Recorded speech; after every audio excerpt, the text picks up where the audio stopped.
Hello students. आज के इस वीडियो सेशन में हम क्लास 12th का चैप्टर 1 रिलेशंस एंड फंक्शंस शुरू करने जा रहे हैं। आज हम उसका फर्स्ट टॉपिक करेंगे, जो फर्स्ट टॉपिक है types of relations. I hope कि आपने 11th क्लास में जो चैप्टर 2 था रिलेशंस एंड फंक्शंस, आप सबों ने बहुत अच्छे से किया है।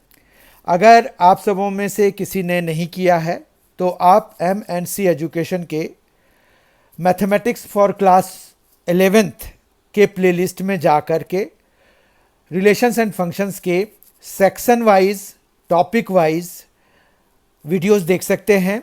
और वो जो है उसमें सॉल्व्ड एग्जाम्पल के द्वारा समझाया गया भी है। तो आप जिस तरह से यहाँ पर आपको वीडियोस अवेलेबल किए जा रहे हैं विद सॉल्व्ड क्वेश्चंस, उसी तरह से वहाँ पर भी सॉल्व्ड क्वेश्चन के साथ समझाने का प्रयास किया गया है।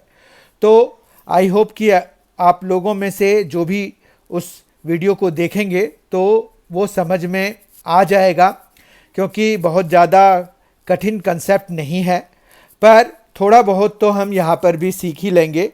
एक्चुअली अगर हम बात करें कि रिलेशंस हैं क्या, तो रिलेशंस जो है Cartesian product of two sets का सबसेट होता है। तो रिलेशन को हम इसी तरह से डिफाइन करते हैं, subset of cartesian product of two sets. अब cartesian product of two sets क्या होता है, ये आप जो है 11th क्लास का जो प्लेलिस्ट है MNC एजुकेशन में, मैथमेटिक्स फॉर क्लास 11th या क्लास 11th मैथमेटिक्स, उस प्लेलिस्ट में जाइए और वहाँ पर आपको रिलेशंस के बारे में, रिलेशंस को बहुत अच्छी तरह से डिफाइन किया गया है। तो वहाँ पर से आप समझ सकते हैं। अभी फ़िलहाल ये है कि ऊपर ऊपर अगर हम देखें तो ये जो है सबसेट ऑफ कार्टेशियन प्रोडक्ट होता है। ऑफ टू सेट्स हो सकता है या सेम सेट का भी हो सकता है, ऑफ टू डिफरेंट सेट्स हो सकता है या सेम का भी हो सकता है। मतलब it is like A cross B का सबसेट हो जाए तो R इज सबसेट, सबसेट को हम इस तरह से डिनोट कराते हैं, R is subset of A cross B, या फिर R subset of A cross A भी हो सकता है। तो इसमें जो है एक स्पेशल नाम हम दे देते हैं, relation on the set A। ठीक है, अगर वो सेम सेट पर के कार्टेशियन प्रोडक्ट पे हो। मतलब हमने जो है क्लास 11th में बहुत सारे कंसेप्ट्स रिलेशन से रिलेटेड किए थे कि व्हाट आर रिलेशंस, फिर हमने किए थे डोमेन, रेंज और को डोमेन। तो यहाँ पर अगर हम ये देखें कि A क्रॉस A है तो R में बेसिकली क्या होता है, ऑर्डर्ड पेयर होता है, AB होता है। तो AB बिलोंगिंग टू R का मतलब ये हो गया, अगर हम इसकी बात करें तो इसका यही मतलब होगा कि A जो है ये पहला वाला, मतलब जो डोमेन है, ये जो ऑर्डर्ड पेयर होता है किसी भी रिलेशन में, उसका जो पहला वाला कंपोनेंट होता है वो हमारा डोमेन सेट बनाता है। तो वो पहला कंपोनेंट जो है डोमेन से आ रहा है, तो ये जो है डोमेन यहाँ पर A मतलब फर्स्ट सेट, एंड जो B है वो हमारा कंपलसरी है कि दूसरे वाले सेट में इसमें बिलोंग करना चाहिए। इसको आप कोडोमेन सेट कहते हैं। और जो यहाँ पर रिलेटेड एलिमेंट्स का हम सेट लिखते हैं, वो जो सेकेंड वाले एलिमेंट्स को मिला करके जो हम सेट बनाते हैं उसको हम रेंज सेट कहते हैं। और रेंज सेट जो है हमेशा कोडोमेन सेट का सबसेट होता है। ठीक है, ये सारी चीज़ें हमने 11th क्लास के जो चैप्टर 2 का रिलेशंस एंड फंक्शंस का है, वो प्लेलिस्ट में आप जाकर देख सकते हैं। तो वहाँ पर से आपको ये सारी चीज़ें पता चल जाएंगी। ठीक है, अब हम ऑन A की बात अगर करें तो यहाँ पर जो डोमेन है और जो कोडोमेन है, ये दोनों ही सेट A ही हैं। ठीक है, कोडोमेन एज अ होल हम बात करते हैं और इसका सबसेट होता है रेंज। ठीक है, तो range is subset of codomain. तो यहाँ पर डोमेन और कोडोमेन दोनों सेम होते हैं, तो मतलब हमारे पास जो है सेम सेट पर ही ये बन जाता है। इसके लिए दो अलग अलग सेट्स की ज़रूरत नहीं होती है। तो रिलेशन दो तरीके से डिफाइन किया जा सकता है, दो अलग अलग सेट्स पे। एक सेट जो है डोमेन बनाएगा, दूसरा कोडोमेन बनाएगा।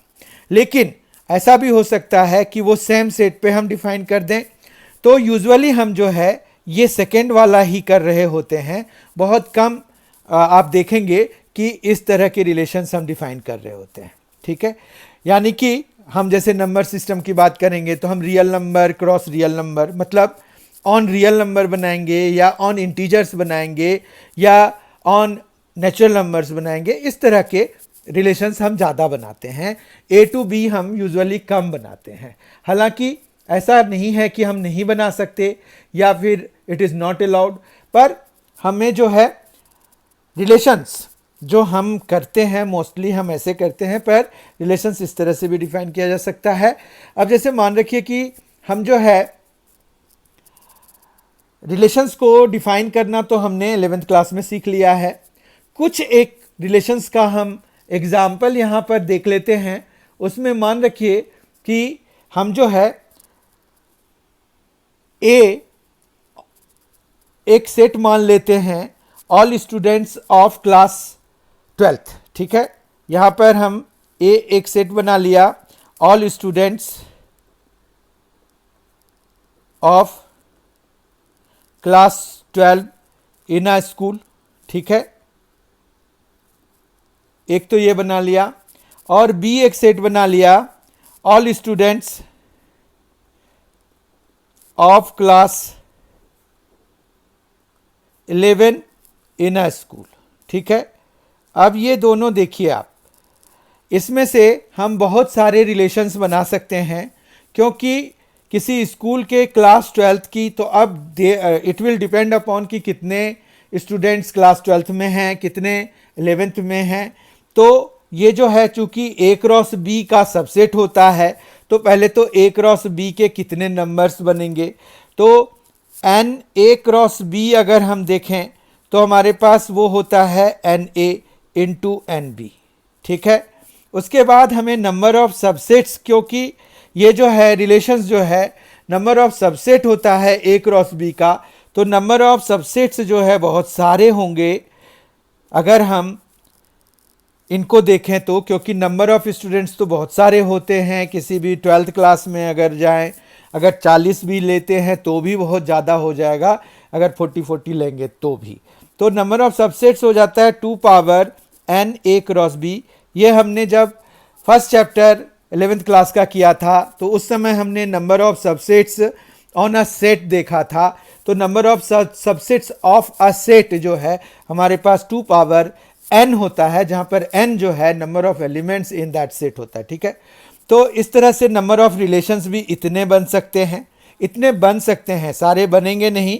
ये ज़रूरी नहीं है कि हम सभी रिलेशन को वर्ड्स में डिफाइन भी कर पाएँ, क्योंकि उनके लिए कोई लॉजिकल इस तरह का कुछ, मतलब उनके बीच में कुछ लॉजिकली डिफाइंड चीज़ हो रिलेशन बनने के लिए, ये ज़रूरी नहीं है। ठीक है, पर जब हम एक्सप्रेस करेंगे तो हमें रिलेशन को दिखाना पड़ता है, बताना पड़ता है कि क्या है।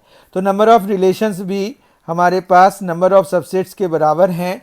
तो इस तरह से ये जो फॉर्मूला है ये आप नंबर ऑफ रिलेशंस निकालने के लिए, पता करने के लिए यूज़ कर सकते हैं। ठीक है, अगला टॉपिक हम देखते हैं कि, अगला टॉपिक नहीं, टॉपिक तो यही है।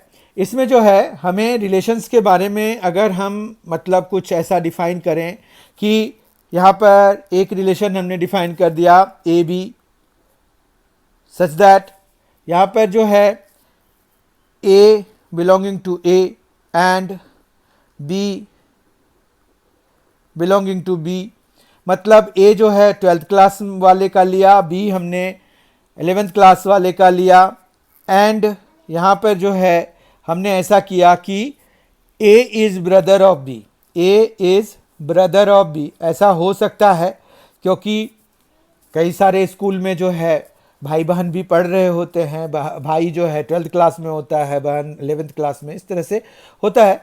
तो यहाँ पर वो ही सारे बच्चे आएंगे।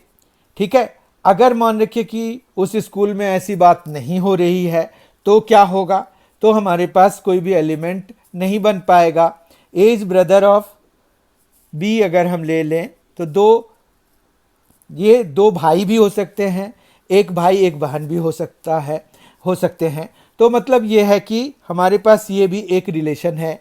इसको अगर हम R1 से डिनोट करा दें तो कोई दिक्कत नहीं है, ये रिलेशन 1 हो गया हमारे पास। दूसरा रिलेशन हम देखते हैं R2। मान रखिए कि हम और क्या डिफाइन कर सकते हैं। अब A is brother of B हमने डिफाइन कर लिया है, तो बाकी हम और भी कुछ कर सकते हैं। जैसे मान रखिए कि हमने यहाँ पर दो स्टूडेंट्स ले लिए x y, such that x belongs to A and y belongs to B, ठीक है।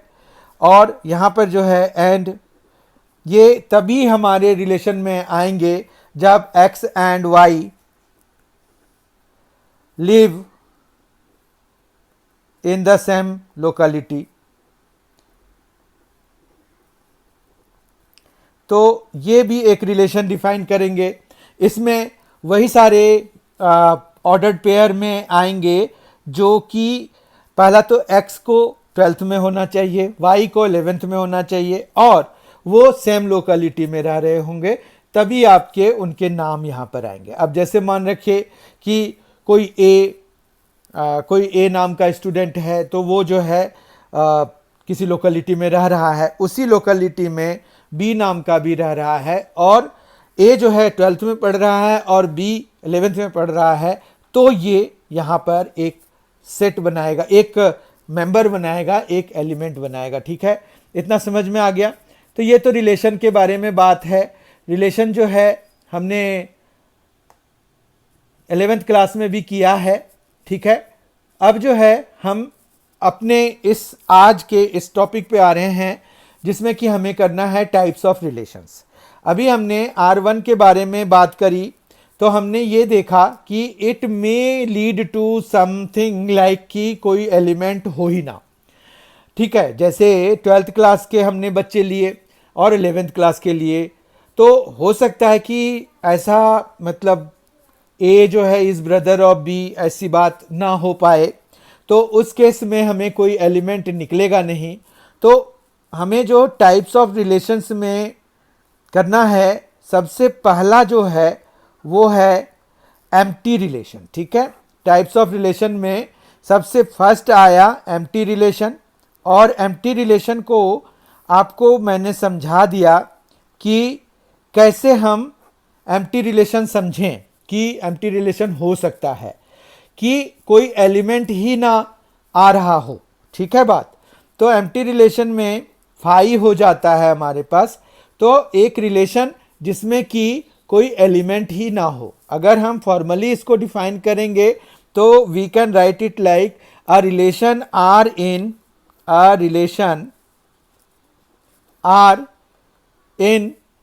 अ सेट ए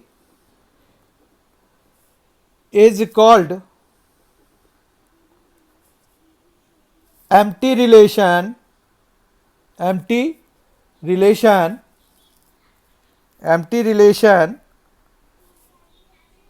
if, क्या हुआ, ये हम कैसे डिफाइन कर रहे थे, if no element of A is related to any element of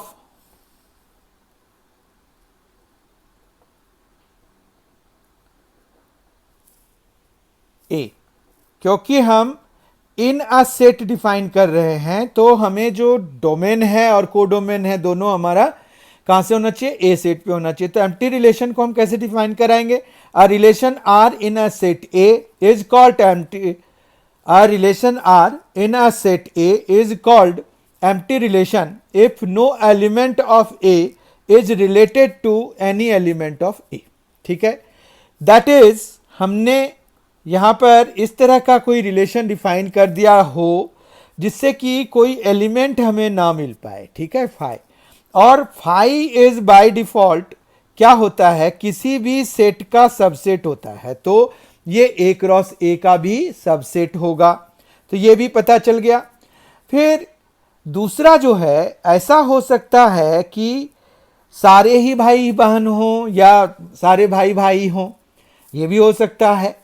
कई ऐसे तो मतलब बहुत रेयर है ऐसा होना, लेकिन अगर मान रखिए कि हम जो है लोकेलिटी की बात करें, ये जो R2 है उसमें ऐसा प्रोविज़न हो उस स्कूल में कि सिर्फ उसी सेम लोकेलिटी के बच्चों को वहाँ पढ़ाया जा रहा है, तो ऑब्वियस सी बात है कि इसमें उन दोनों क्लासेस के जो क्लासेस हमने कंसीडर किए हैं 12th क्लास और 11th क्लास, तो उन दोनों क्लासेस के सारे ही बच्चे आ जाएंगे। ठीक है, तो इस तरह के रिलेशन को जिसमें कि पूरा A क्रॉस A ही शामिल हो जाए, उस तरह के रिलेशन को हम क्या कहेंगे? यूनिवर्सल रिलेशन कहेंगे। As name suggest, universal relation हो जाएगा हमारे पास।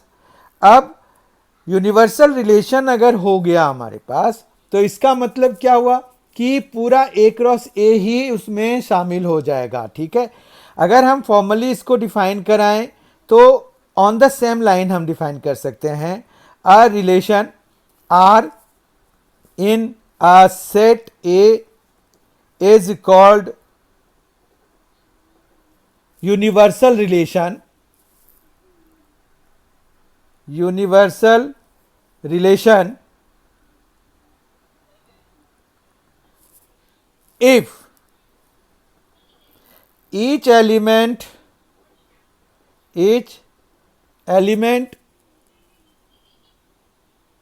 of A is related to every element of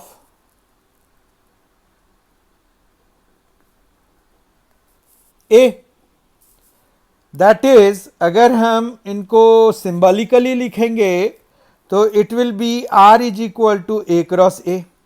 ये पूरा सारे ही एलिमेंट्स इसमें आ जाएंगे A क्रॉस A के। अब यहां पर देखिए, एक तो ये है कि जिसमें कोई एलिमेंट ही नहीं है, दूसरा ये है जिसमें कि A क्रॉस A के सारे एलिमेंट्स आ गए। तो इन दोनों रिलेशंस को ट्राइवियल रिलेशन कह देते हैं। ठीक है, ट्राइवियल रिलेशंस कौन कौन से हो गए?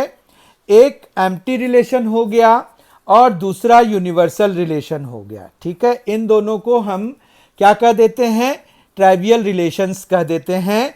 और ये ऑब्वियस सी बात है क्योंकि ये दो एक्सट्रीम केसेस हो गए। तो हम जो टाइप्स ऑफ रिलेशंस में करते हैं, हमें बेसिकली 5 टाइप्स करने हैं, 3 और टाइप्स हैं। ये दो ट्राइवियल रिलेशंस हमने किए, एम्प्टी रिलेशन किया, यूनिवर्सल रिलेशन किया। अब अगले 3 हम देखते हैं, उन तीनों का बहुत ज़्यादा सिग्निफिकेंस है, बहुत ध्यान से कीजिए।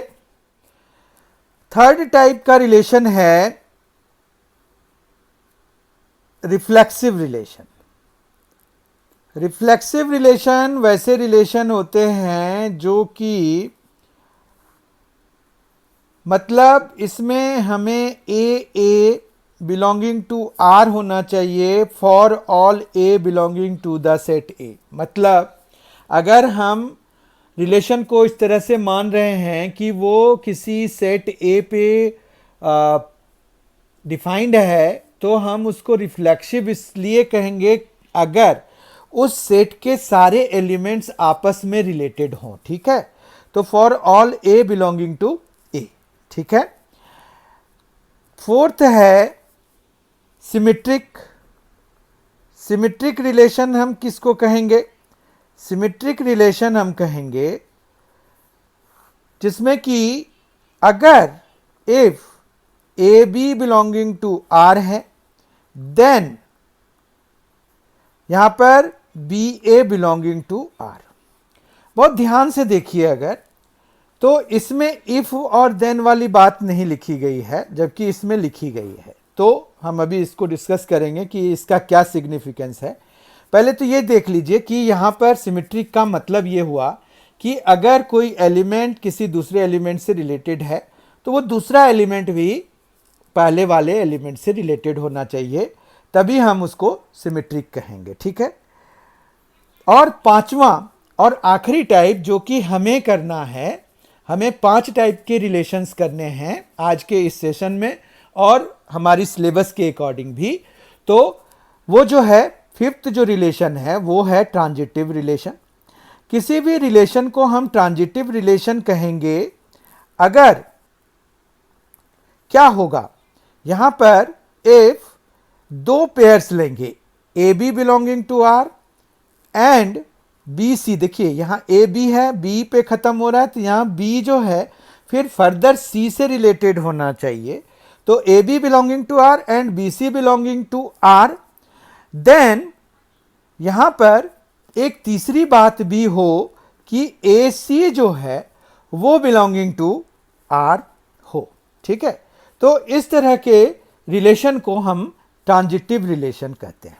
ठीक है, तो रिफ्लेक्सिव रिलेशन हो गया, सिमेट्रिक हो गया और ट्रांजिटिव हो गया। अगर कोई रिलेशन इन तीनों को सेटिस्फाई करता है तो उस रिलेशन को हम कहते हैं इक्विवेलेंस रिलेशन। ठीक है, इक्विवेलेंस रिलेशन कहते हैं।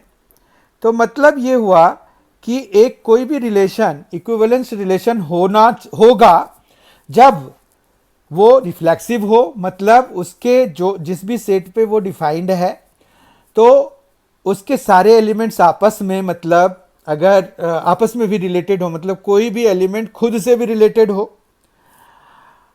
सिमेट्रिक मतलब अगर कोई दूसरे से रिलेटेड है तो दूसरा वाला पहले से रिलेटेड हो। अगर यहाँ पर फर्स्ट सेकेंड से सेकेंड थर्ड से रिलेटेड है तो फर्स्ट और थर्ड के बीच में भी वही सेम रिलेशन हो जिसके बेसिस पर वो रिलेशन डिफाइन किया गया है। ठीक है, ये इक्विवेलेंस रिलेशन जो है ये क्या करता है, कोई भी जो भी सेट आपको दिया हुआ होता है ना, उस सेट को कुछ डिसजॉइंट सबसेट्स में बांट देता है, तो उस डिसजॉइंट सबसेट्स को इक्विवेलेंस क्लास कहते हैं। ठीक है, तो हम इक्विवेलेंस क्लास भी जानेंगे। इक्विवेलेंस क्लास क्या होगा, इक्विवेलेंस क्लासेस हो जाते हैं, ये हो जाते हैं इक्विवेलेंस रिलेशन जो है बहुत सारे सबसेट्स में किसी भी सेट को बांट देता है। ठीक है, तो वो सारे डिसजॉइंट सबसेट्स होते हैं, तो ये इक्विवेलेंस क्लासेस क्या हो जाएंगे, तो disjoint subsets of any set. ठीक है, on which an equivalence relation is defined, an equivalence relation is defined। ठीक है, तो ये है। अब देखिए reflexive relation, symmetric relation, transitive relation, और अगर कोई तीनों है तो इक्विवेलेंस रिलेशन कहलाता है। जब कोई रिलेशन इक्विवेलेंस हो जाता है तो वो जो है, जो जिस भी सेट पे वो डिफाइंड होता है उसी सेट को वो अलग अलग सबसेट्स में बांट देता है जो डिसजॉइंट सबसेट्स होते हैं और एग्जॉस्टिव भी होते हैं, मतलब कि उनका यूनियन जब लेंगे तो वो ए के बराबर होंगे। ठीक है, तो यहां पर ये हुआ disjoint subsets of any set on which N equivalence relation is defined. Further यहां पर एक और कैरेक्टरिस्टिक है इक्विवेलेंट क्लासेस में कि further these sets are exhaustive भी होते हैं, एग्जॉस्टिव सेट्स होते हैं। मतलब ये जो है ए को अगर डिसजॉइंट सेट्स सबसेट्स में बांट रहे हैं तो उनका जो यूनियन है वो ए के बराबर हो जाता है। मतलब अगर इक्विवेलेंस क्लासेस को आप A1, A2, A3 से ले लें तो A1 इंटरसेक्शन A2 ये फाई आ जाएगा। इनफैक्ट हर एक कोई भी कॉमन नहीं आ रहा होगा, A2 इंटरसेक्शन A3 ये फाई आ रहा होगा एंड सो ऑन। इसी तरह से A1 A2 A1 union A2 union A3 union so on union AN, मतलब मान रखिए कि AN हमने बनाए हुए हैं, ये जो है मिला करके A बनना चाहिए। तो ये क्या हो गया, एग्जॉस्टिव नेचर हो गया। तो ये सारी चीज़ें अभी थियोरिटिकली समझ में नहीं आ रहा होगा, तो जब हम क्वेश्चंस करेंगे तो हमें समझ में आ जाएगा। मान रखिए कि हम रिफ्लेक्सिव रिलेशन के लिए क्या कर सकते हैं, एक एग्जाम्पल ले सकते हैं। रिफ्लेक्सिव रिलेशंस में क्या होगा, हमारे पास कोई भी सेट के जो एलिमेंट लेंगे कोई भी, तो वो जो है अपने आपस में रिलेटेड होने चाहिए। तो ये रिफ्लेक्सिव रिलेशन जो है ना इंटरनल होता है, ठीक है बात। जैसे अगर मान रखिए कि आपने सेट ऑफ ऑल लाइंस ले लिया इन अ प्लेन, ठीक है, और रिलेशन हमने डिफाइन कर दिया कि उनके दो लाइंस आपस में रिलेटेड होंगे कब, जब एक लाइन दूसरी लाइन के पैरेलल होगा, ठीक है। तो यहां पर हम एक लाइन दूसरे लाइन के पैरेलल वाले से अगर देखें तो हर एक लाइन के साथ ये भी तो बात होगी कि कोई लाइन अपने आप का पैरेलल है, ठीक है, बात समझ रहे हैं। तो यानी कि वो रिफ्लेक्सिव होगा। उसी तरह से सिमेट्रिक की बात अगर करें तो कोई लाइन L1 अगर L2 के पैरेलल है तो दूसरी लाइन मतलब L2 भी तो L1 के पैरेलल होता है, तो वो सिमेट्रिक रिलेशन को भी सेटिस्फाई करेगा। और अगर L1 L2 के पैरेलल है, L2 L3 के पैरेलल है, तो L1 L3 के भी पैरेलल होगा। तो इस तरह से वो ट्रांजिटिव भी हो जाएगा। तो वो जो है इक्विवेलेंस रिलेशन को डिफाइन करेगा। बात समझ रहे हैं। और इसमें जो इक्विवेलेंस क्लासेस बनेंगे वो कैसे बनेंगे, तो वो सारे पैरेलल लाइंस के जिनके की सेम स्लोप होंगे। तो मान रखिए कि स्लोप तो अलग अलग हो सकता है ना, किसी का हाफ है, किसी का 2 है, किसी का 1 है, कुछ भी हो सकता है, कोई फाइनाइट वैल्यू हो सकती है, नेगेटिव पॉजिटिव कुछ भी। तो वो जो सेम स्लोप होगा वो सारे आपके एक क्लास में आएंगे, A1 में आएगा। फिर दूसरे वाले जिसका कि अलग होगा लेकिन वो आपस में सेम स्लोप होंगे, तो वो A2 के ग्रुप में आ जाएंगे। इस तरह से हम इक्विवेलेंस क्लासेस में भी बांट सकते हैं। आइए चीज़ों को अच्छी तरह से समझने के लिए हम कुछ क्वेश्चंस को सॉल्व करते हैं। इससे आपके जो कंसेप्ट्स हैं वो क्लियर हो जाएंगे। तो हम पहला क्वेश्चन देखते हैं। फर्स्ट क्वेश्चन है, show that the relation R in the set R of real numbers defined as R is equal to AB, A is less than equal to B square is neither reflexive nor symmetric nor transitive। अब देखिए यहाँ पर एक relation उन्होंने दिया हुआ है AB, और ये किस पर डिफाइंड है, सेट ऑफ रियल नंबर्स पे डिफाइंड है। तो हम कोई भी रियल नंबर ले सकते हैं ये चेक करने के लिए कि वो रिफ्लेक्सिव, सिमेट्रिक या ट्रांजिटिव है कि नहीं है। पर उन्होंने क्वेश्चन को आसान कर दिया है ये बता करके कि आपको जो शो करना है वो neither reflexive nor symmetric nor transitive, मतलब इनमें से कोई भी नहीं है। तो हम जो है पहले रिफ्लेक्सिव के लिए एक हेडिंग अगर डाल दें, we will approach the solution like this, जो हम अभी कर रहे हैं।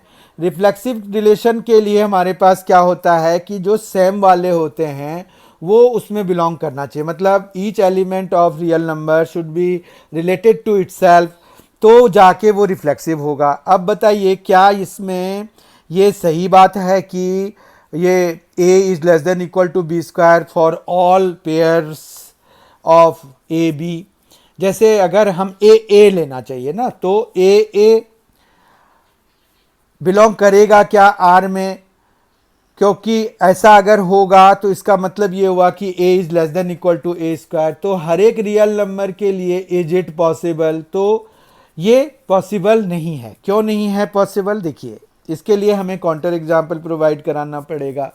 यहाँ पर अगर हम ये सपोज कर ले कि R is not reflexive, R is not reflexive, R reflexive नहीं है, as 1/2, 1/2 does not belong to R। ठीक है, ये रिलेशन में नहीं बिलोंग कर रहा है। क्यों नहीं कर रहा है, since 1/2 is not less than equal to 1/2 square, that is 1/2 is not less than equal to 1/4। ठीक है, क्योंकि देखिए 1/2 बड़ा होता है 1/4 से, तो ये गलत हो गया। Therefore क्या हुआ कि 1/2, 1/2 does not belong to R, तो R इज नॉट रिफ्लेक्सिव हो गया।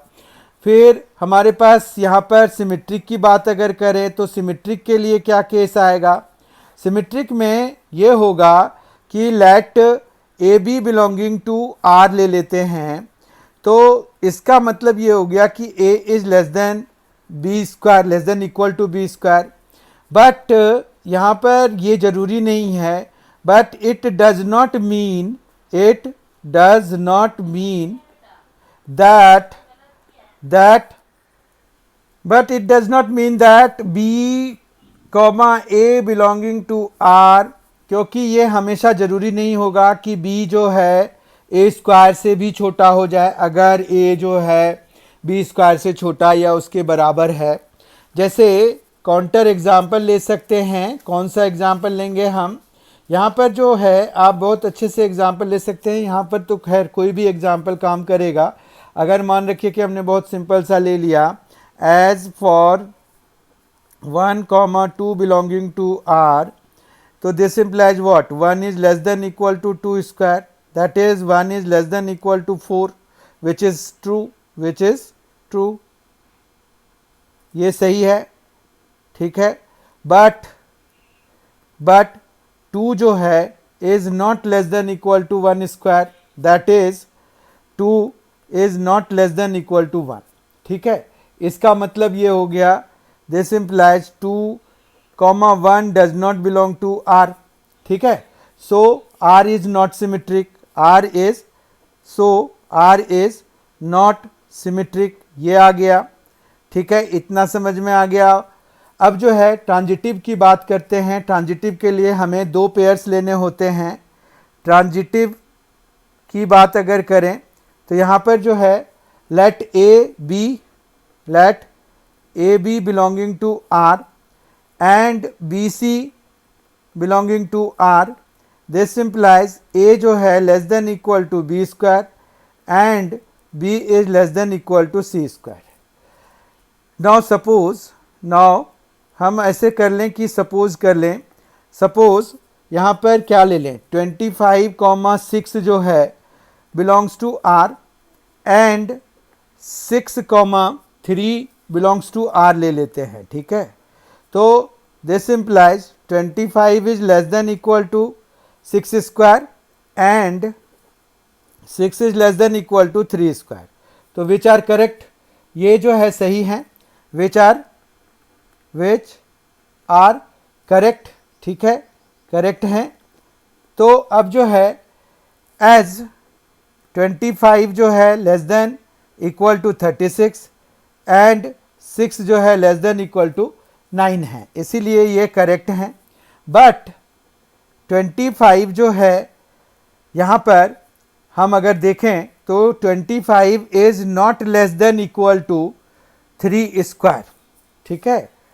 As 25 is not less than equal to 9, so 25,3 does not belong to R, ठीक है। सो क्या हो जाएगा, आर इज नॉट ट्रांजिटिव।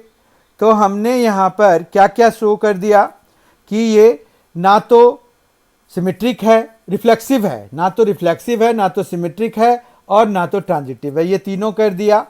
तो ये जो है एक तरह से हमारा ये प्रूव्ड हो गया, तो हम इसको हैंस प्रूव्ड लिख सकते हैं। समझ गए बात को? तो इस तरह से हमें अपने सॉल्यूशन को इसके हिसाब से रखना पड़ता है, ठीक है। अब यहाँ पर जो रिफ्लेक्सिव की बात है, रिफ्लेक्सिव हमारा ये इंटरनल प्रॉपर्टी है या कहिए कि नॉन कंडीशनल प्रॉपर्टी है, इसमें कोई कंडीशन नहीं काम करता है। मतलब ये है कि अगर हमने R set of real numbers consider किया है तो सारे ही रियल नंबर्स के जो एलिमेंट है, सारे ही एलिमेंट आपस में रिलेटेड होने चाहिए। अगर एक भी मिस हुआ तो यानी कि वो रिफ्लेक्सिव नहीं हो पाएगा। मतलब हम किसी भी सेट में अगर बात करेंगे, मान रखिए कि हमारे पास कोई सेट है जिसमें कि 3 एलिमेंट्स हैं 1 2 3, तो जो रिलेशन हो वो ऐसा डिफाइंड हो जिसमें कि 1 1 2 2 और 3 3 वाले जो पेयर हैं वो बिलोंग करने चाहिए। अगर नहीं है तो यानी कि वो रिफ्लेक्सिव नहीं होगा। अगर 1 1 है 3 3 है पर 2 2 नहीं है तो भी नहीं होगा, वो उसको हम रिफ्लेक्सिव नहीं कहेंगे, ठीक है। लेकिन सिमेट्रिक में ये कंडीशनल होते हैं। आपने देखा होगा जब सिमेट्रिक का डेफिनेशन लिखा गया या ट्रांजिटिव का जब डेफिनेशन लिखा गया तो उसमें इफ लगा दिया गया था। तो इफ इसलिए कि अगर ऐसा हो तो फिर हम दूसरा चेक करेंगे। अब मान रखिए कि कोई सेट है आपके पास, छोटा सा सेट लेते हैं इसको समझने के लिए। तो छोटा सा सेट लिया हमने, मान रखिए ए हमने एक सेट लिया, ठीक है, ए हमने एक सेट लिया। तो लेट ए जो है ये हमने ले लिया 1 2 3, ठीक है। अब जो है यहाँ पर एक रिलेशन हमने डिफाइन किया है, वो है, मतलब हम इसको रोस्टर फॉर्म में लिख देते हैं 1 1 2 2। देखिए अभी तक ये रिफ्लेक्सिव नहीं हो पाया है ऑन ए, ये जो आर है वो रिफ्लेक्सिव हम नहीं कहेंगे। क्यों? क्योंकि 1 1 तो है, 2 2 तो है, पर 3 3 नहीं है। जब तक 3 3 नहीं आएगा तब तक वो रिफ्लेक्सिव नहीं होगा, ठीक है बात। और अगर ये रिफ्लेक्सिव हो गया, मान रखिए 3 3 भी हमने लगा दिया, उसके बाद मान रखिए हमने आगे कोई एलिमेंट लिया ही नहीं, तो ये जो है एक रिलेशन तो है।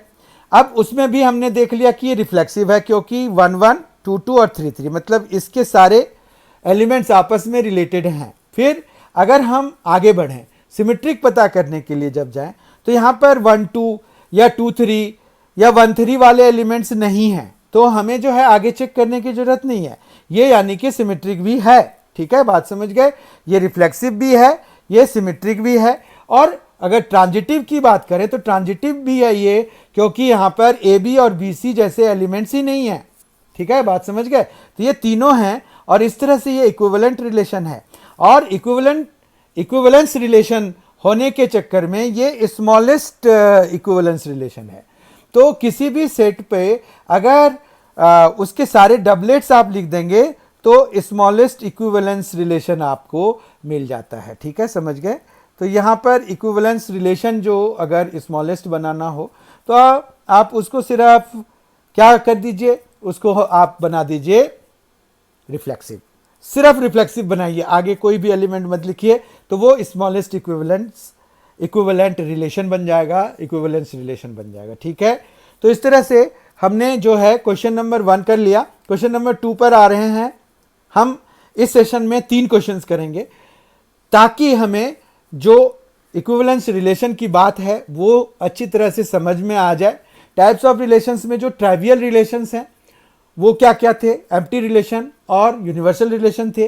तो वो जो है हम यूजुअली उसके एग्जाम्पल्स ही फाइंड आउट करते हैं या हमें गिवन एग्जाम्पल ऑफ कहते हैं, तो वो आप ढूंढ सकते हैं और थोड़ा सा प्रैक्टिस के बाद आप जो है वो लिख पाएंगे, उसमें कोई खास बात नहीं है। क्वेश्चन 2 पर आते हैं। क्वेश्चन 2 देखते हैं।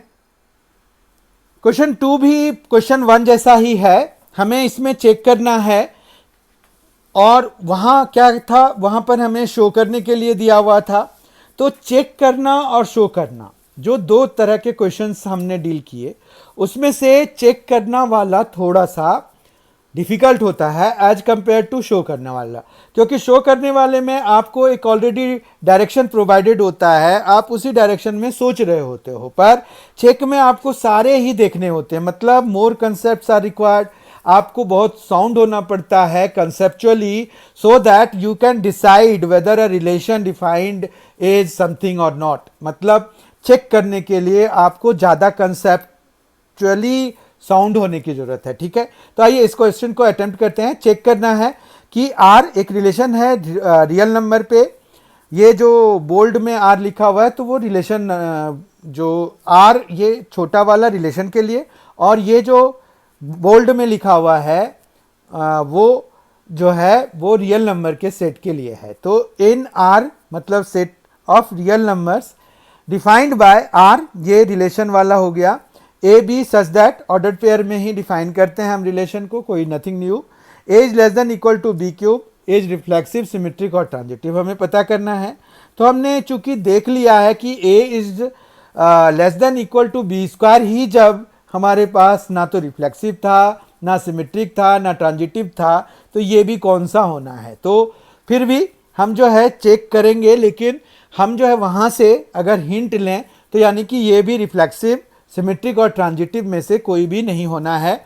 तो हम यहाँ पर जैसे शुरू करते हैं रिफ्लेक्सिव के लिए, तो रिफ्लेक्सिव के लिए यहाँ पर क्या लिखेंगे, इट इज़ नॉट रिफ्लेक्सिव। क्यों नहीं है? एज यहाँ पर हम ये लिख सकते हैं, वही एग्जाम्पल ले लीजिए, 1/2 1/2 does not belong to R. क्यों भाई? सिंस 1/2 जो है is not less than equal to 1/2 cube, that is ये जो है 1/2 is not less than equal to 1/8, 1/8 से बड़ा होता है 1/2, तो इसलिए ये रिफ्लेक्सिव नहीं है, हमने लिख दिया पहले ही। फिर सिमेट्रिक की बात अगर करें तो सिमेट्रिक में भी हम काउंटर एग्जाम्पल ही प्रोवाइडेड कराएंगे यहाँ पर। तो इट इज़ नॉट सिमेट्रिक। क्यों भाई इट इज़ नॉट सिमेट्रिक, क्यों नहीं है सिमेट्रिक? एज यहाँ पर एक एग्जाम्पल ले लेते हैं हम, बहुत इजी वाला 1/2, वहाँ पर भी हमने लिया था, पिछले क्वेश्चन में भी 1/2 लिया था। 1/2 belonging to R implies what? ये हो गया कि 1 जो है less than equal to 2 cube है, दैट इज 1 जो है 1 लेस देन इक्वल टू 8 है। तो ये तो सही है, विच इज़ ट्रू। ठीक है, तो ये सही है। यहाँ पर 1/2 बिलोंगिंग टू आर ले लेते हैं ना, यहाँ पर ये बिलोंग्स टू आर है, 1/2 belongs to R implies 1 is, तो यहाँ पर क्या है कि विच इज़ ट्रू, ये सही है। ठीक है, अब जो है बट दूसरा वाला इसका सही नहीं है, 2,1 does not belong to R, यहाँ पर हम डज नॉट लगाएंगे। ठीक है, यहाँ पर तो ये सीधा वाला ही लगेगा, यहाँ डज नॉट नहीं लगेगा, यहाँ पर लगेगा। यहाँ पर 2,1 बिलोंगिंग टू आर है, as 2 is not less than equal to 1 cube, that is 2 is not less than equal to 1। ये होता है, मतलब 2 जो है 1 से छोटा नहीं होता है। तो ये चीज़, ये स्टेटमेंट जो हमने not less than equal to लिखा है तो वो सही हो गया, यानी कि इट इज़ नॉट सिमेट्रिक हो गया और उसका ये जस्टिफिकेशन हो गया। ठीक है, और ट्रांजिटिव की बात करें अगर, तो ट्रांजिटिव के लिए हम देखते हैं कि how will we proceed there. तो ट्रांजिटिव के लिए हमारे पास क्या है कि यहाँ पर it is not transitive, it is not transitive. क्यों भाई? एज यहाँ पर अब एग्जाम्पल थोड़ा ढंग से लेना पड़ेगा, ऐसा लेना पड़ेगा जो कि जैसे हम ले लेते हैं, बहुत थोड़ा सा बड़ा नंबर ले लेते हैं पहला वाला, और 3 ले लेते हैं, 3 का क्यूब कराना है, यहाँ पर जो भी लेंगे उसका क्यूब कराना है, और हमें यहाँ पर लेना है उसके नियर बाय ही ले लेते हैं। तो अगर हम यहाँ 3 ले रहे हैं तो हम 26 ले सकते हैं बिलोंगिंग टू आर, एंड 3 जो है 3 के साथ और क्या ले सकते हैं, 2 भी ले सकते हैं, क्योंकि 2 क्यूब जो है मतलब 8, 3 जो है 8 से छोटा होगा तो ये भी बिलोंग टू आर है। Since 26 is less than equal to 3 cube and 3 is less than equal to 2 cube, that is यहाँ पर क्या है कि 26 जो है वो 27 से छोटा है एंड 3 जो है वो 8 से छोटा है। ठीक है, बट यहाँ पर 26 जो है 8 मतलब 26 और 2 डज नॉट बिलोंग टू 2 है ना, क्योंकि ये फर्स्ट सेकेंड थर्ड, फर्स्ट और थर्ड होना चाहिए। तो 26 2 जो है does not belong to R, as 26 is not less than equal to 2 cube, that is क्या हो जाएगा, 26 जो है is not less than equal to कितना, 8। ठीक है, therefore it is not transitive, therefore it is not transitive. तो इस तरह से अगर हम देखें तो हमारे पास क्या क्या निकल के आया कि ये जो रिलेशन था ना तो ट्रांजिटिव है, ना तो सिमेट्रिक है, ना तो रिफ्लेक्सिव है। तो हम फाइनल आंसर लिख सकते हैं, hence R is not reflexive, not transitive, not symmetric. Reflexive के बाद क्या आएगा, सिमेट्रिक आएगा, तो not symmetric and not transitive. ठीक है, ये इन तीनों में से कोई भी नहीं है।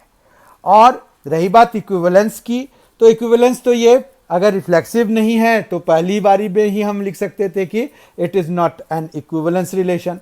तो इक्विवेलेंस रिलेशन नहीं होने के लिए तो अब सारे सही होने चाहिए, अगर कोई भी एक फॉल्स हो गया तो हम वहीं पर लिख देंगे कि it is not an equivalence relation. तो रिफ्लेक्सिव ही नहीं हुआ था तो हम वहीं पर लिख देते कि it is not an equivalence relation. पर हमें यहाँ पर चेक करने के लिए कहा गया था, ये तीनों कंपोनेंट्स हमने चेक करने के लिए कहा था, तो हमने यहाँ फाइनल कंक्लूजन लिख दिया, hence R is not reflexive, not symmetric and not transitive. ठीक है, आप रिफ्लेक्सिव, सिमेट्रिक और ट्रांजिटिव को उसी ऑर्डर में ध्यान रखें। ठीक है, नेक्स्ट क्वेश्चन देखते हैं जो कि आज के सेशन का लास्ट क्वेश्चन है, उसके बाद आज का सेशन हम कंक्लूड करेंगे। तो क्वेश्चन नंबर 3 देखते हैं। Question number 3 states let L be the set of all lines in XY plane and R be the relation in L defined as R L1 L2, L1 is parallel to L2, show that R is an equivalence relation। Actually जब I was trying to explain कि reflexive क्या है, symmetric क्या है, transitive क्या है, तो by chance मैंने यही एग्जांपल ले लिया था, तो आप समझ ही गए हैं। तो यहाँ पर जो है हेडिंग तो हम जैसे देते हैं उसी तरह से देंगे। यहाँ पर रिफ्लेक्सिव के लिए लिखेंगे पहले रिफ्लेक्सिव, हेडिंग डाला।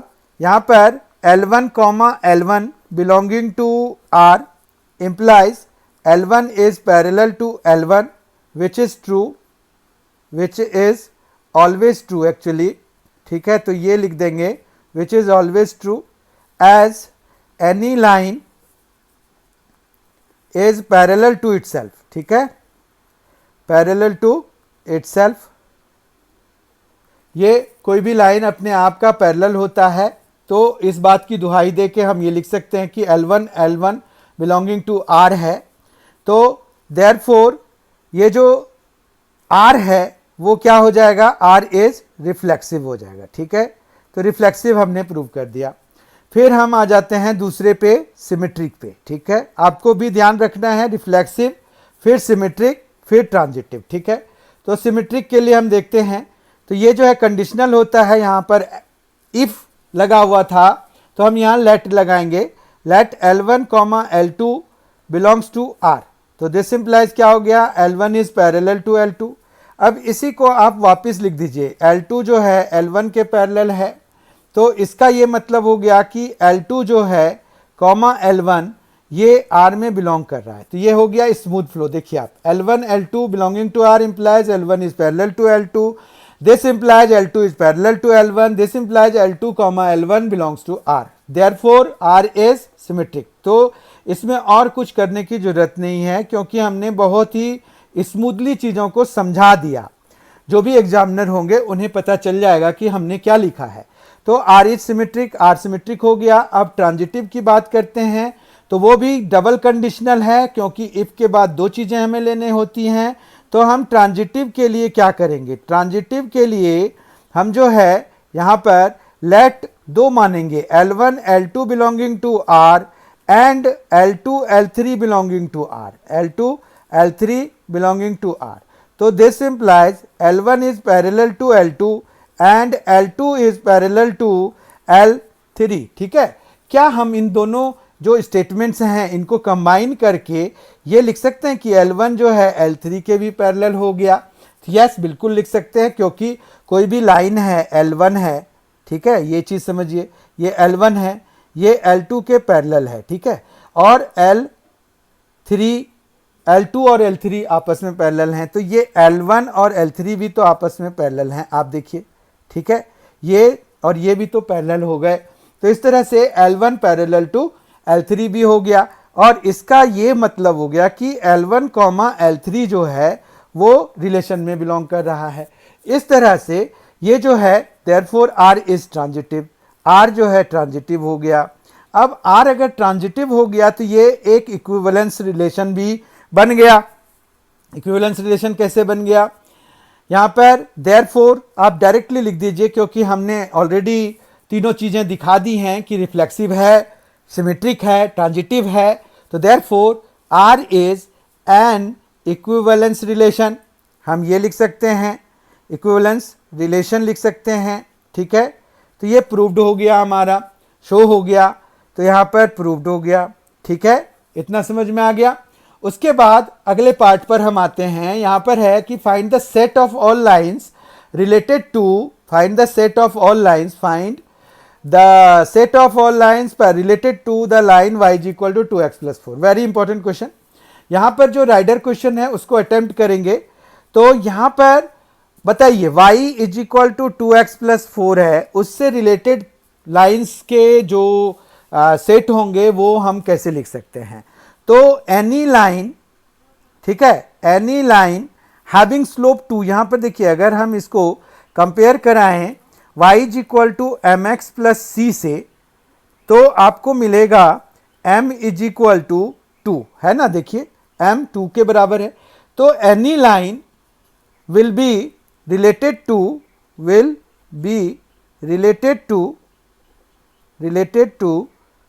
the above line if its slope is 2, ठीक है, its slope is 2, ठीक है। so तो all lines having slope 2 will be related to the given line. so any line having slope 2 will be related to the given line, ठीक है।